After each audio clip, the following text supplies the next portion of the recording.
6 ಗಂಟೆಯಿಂದ ಇಲ್ಲ ಮೇಡಮ್, 4 ಗಂಟೆಯಿಂದ ಆಗಿರೋದು.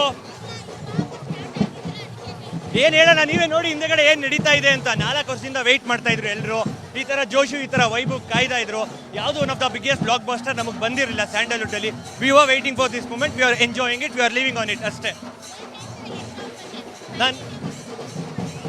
ಆಕ್ಚುಲಿ ನಾನು ಯಶ್ ಅವ್ರ ಬಗ್ಗೆ ಏನು ಕಮೆಂಟ್ ಮಾಡಕ್ ಹೋಗಲ್ಲ, ಬಿಕಾಸ್ ಅದು ಎಲ್ರಿಗೂ ಗೊತ್ತಿದೆ. From nowhere to somewhere, from everywhere. ಅವ್ರು ಇವಾಗ ಎಲ್ಲ ಕಡೆ ಹೋದ್ರೆ ಆಲ್ ಓವರ್ ಇಂಡಿಯಾ ಅವ್ರದ್ದೇ ಮಾತುಕತೆ ಇವಾಗ ನಡೀತಾ ಇರೋದು. Okay, from all the things, from Sandalwood ಇರ್ಬೋದು, ಬಾಲಿವುಡ್ ಇರ್ಬೋದು, ಎಲ್ಲದರಲ್ಲೂ ಅಷ್ಟೇ. ಇನ್ನೇನು ಹೇಳೋಣ, 100% ಇಲ್ಲ ಅನ್ಕೋ.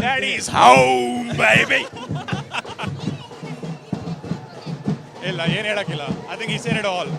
It's worth seeing Kannada industry boom so well.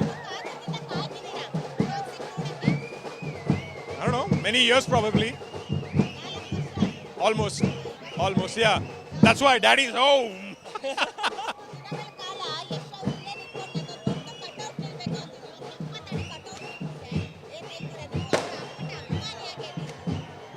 ತುಂಬಾ ಹೆಮ್ಮೆ ವಿಷಯ ಅಷ್ಟೇ.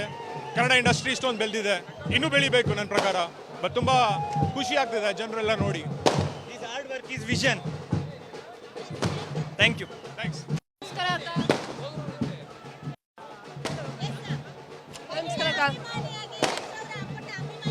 ಹೌದಕ್ಕ, ಡಯಾರ್ಡ್ ಫ್ಯಾನು. 4 ವರ್ಷ ವೇಟ್ ಮಾಡಿದೀವಿ, ಒಂದು ರಾತ್ರಿ ವೇಟ್ ಮಾಡೋಕ್ಕಾಗಿಲ್ಲ ಅಕ್ಕ ಮೂವಿಗೋಸ್ಕರ. ಮಲ್ಗೆ ಇಲ್ಲ ಅಕ್ಕ, ಯಾವಾಗ ಫ್ಯಾನ್ ಶೋ ನೋಡಕ್ ಬರ್ತೀವೋ ಅಂತ ಕಾಯ್ತಾ ಇದ್ದಿದ್ವಿ.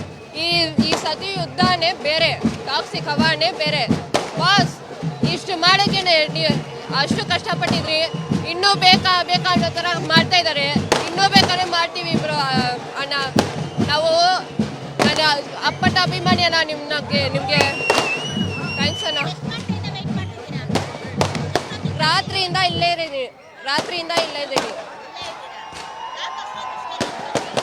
ಯಶ್ ಬಾಸ್ ಅಂದರೆ ತಂದೆ ತಾಯಿಗಿಂತ ಜಾಸ್ತಿ ಪ್ರಾಣ ನನಗೆ. ಅವ್ರಿಗೋಸ್ಕರ ಪ್ರಾಣನೇ ಬೇಕಾದ್ರೆ ಕೊಟ್ಬಿಡ್ತೀನಿ. ಫಕಿಂಗ್ ಮ್ಯಾನೇಜ್ ಈ ಸತ ಯುದ್ಧನೇ ಬೇರೆ ಅಷ್ಟೇ.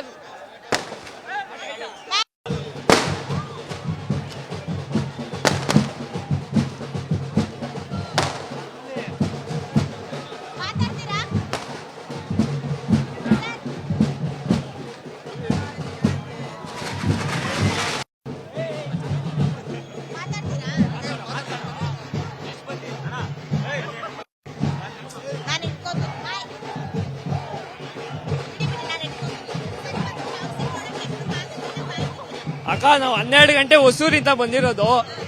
ಹೊಸೂರಿಂದ ಬಂದು 12 ಗಂಟೆಯಿಂದ ಕಾಯ್ತಾ ಇದ್ದೀರಿ. 4 ವರ್ಷ ಆದ್ಮೇಲೆ ಬಾಸ್ ಮೂವಿ ರಿಲೀಸ್ ಆಯ್ತಾ ಇದೆ. ತುಂಬಾ ಕುತೂಹಲದಿಂದ ಕಾಯ್ತಾ ಇದೀವಿ ನೋಡ್ಬೇಕು ಅಂತ. ಮೂವಿ ನೋಡಿ ನೆಕ್ಸ್ಟ್ ರಿವ್ಯೂ ಹೆಂಗೈತೆ ಅಂತ ತಿಳಿಸ್ತೀವಿ.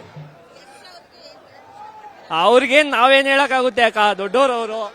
ಮೆಜೆಸ್ಟಿಕ್ ಅಲ್ಲಿ ನಿಂತ್ಕೋಬೇಕು ಅಂತವ್ರೆ, ನಿಂತವ್ರೆ ಅಷ್ಟೇ. Rocking star ಎಷ್ಗೆ